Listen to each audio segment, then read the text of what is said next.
May nadaanan nga pala kami na puno ng kamyas at sobrang dami ng bunga nito. Sayang, naglalaglagan lang. Naglalaglagan lang sila guys, kaya kami na lang nanguha dahil wala namang nangunguha dito. Yun sa likod mo, ang dami oh. Ito was fresh. Ay ano na ba yan? Paano na? Daming bunga, grabe. Pinutakti ng bunga. Ubas ng Pilipinas. Dami. At ano pa nga ba ang masarap na luto dito? Syempre, paksiw na tilapia. Naglagay lang ako dito ng hiniwang bawang, sibuyas, luya at syempre yung kamyas. At nilagay ko na rin dito yung 3 pirasong tilapia na pinahiwa ko lang sa gitna. Ito nga pala yung paksiw na hindi tinipid at hindi tinamad. At pagkalagay ko nga ng isda ay nilagyan ko ulit ng kamyas sa taas. 8 pirasong kamyas ang nagamit ko dito. At nilagyan ko na rin ng 2 pirasong ceiling green. At inilagay ko na rin ang 2 pirasong talong na iniwa ko lang sa bite size. At sabay-sabay na silang maluluto dito guys. Hindi ka na mamumroblema kung kailan mo ilalagay ang gulay. Naglagay na rin ako dito ng asin guys. Tansyaan lang, depende sa panlasa natin. Naglagay na rin ako ng betchin.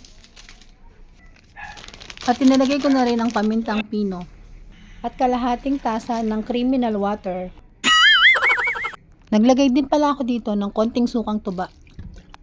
Tinakpan ko lang ito at pinakuluan hanggang maluto ang gulay at isda. Sarap.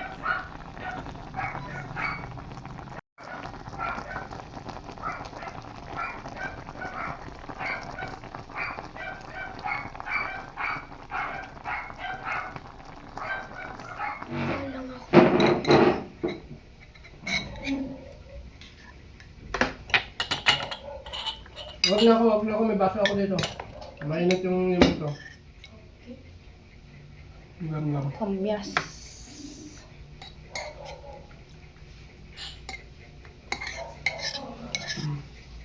Paksiw sa kamyas. Sarap.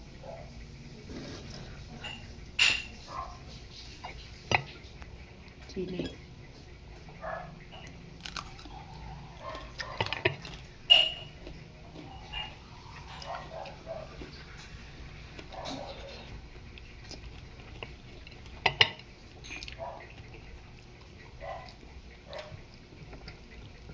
Thank you.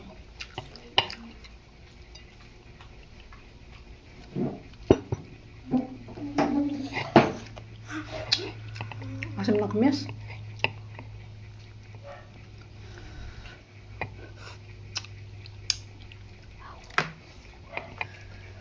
Tama lang yung kamyas, no? Pero pag kinain mo, maasim. Purong kamyas.